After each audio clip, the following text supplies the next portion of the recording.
महबूबा मुफ्ती जिंदाबाद, पीडीपी जिंदाबाद। एक मिनट रुकिएगा, यहाँ के लोग आ जाए ना। महबूबा मुफ्ती जिंदाबाद, पीडीपी जिंदाबाद।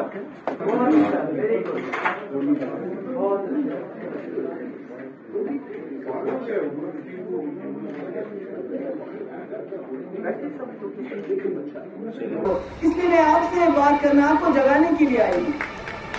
अगर आप अभी नहीं जागे तो खुदा ना खास्ता हमारा वजूद, हमारा तशक्कुर सब मिटा के रख देंगे ये लोग, क्योंकि इनके पास जम्मू कश्मीर को तहस नहस करने के बगैर और कोई पॉलिसी, कोई प्रोग्राम नहीं है।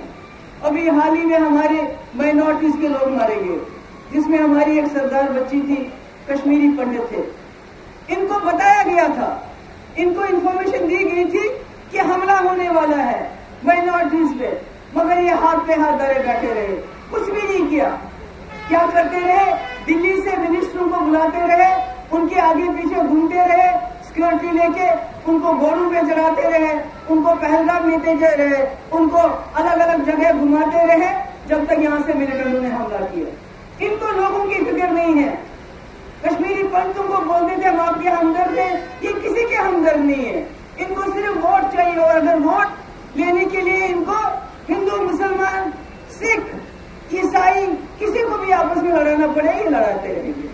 अगर कोई हमारा हिंदू भाई, अभी इन्होंने तकरीर की यहाँ पूरन सिंह जी, पता नहीं कहा गई हो, यही थे, आपने बहुत अच्छी तकरीर की, मगर अगर आप गोदी मीडिया आपकी तकरीर सुनेगा, बोलेंगे ये देशद्रोही है, ये एंटी नेशनल है। जो हिंदू सच्ची बात करता है उसको एंटी नेशनल बुलाते हैं। जब हमारे किसान भाई सड़कों में निकले इंसाफ मांगने के लिए तो उनको खालिस्तानी बुलाते हैं, मुसलमानों को तो बुलाते हैं पाकिस्तानी, तो फिर हिंदुस्तानी कौन है? बीजेपी, गोडसे? क्या इस मुल्क को गोडसे का हिंदुस्तान बनाना चाहते हैं? क्या आप लोग उसको बनने देंगे? क्या आप इस मुल्क को गोडसे का हिंदुस्तान बनने देंगे या गांधी का हिंदुस्तान रहेगा?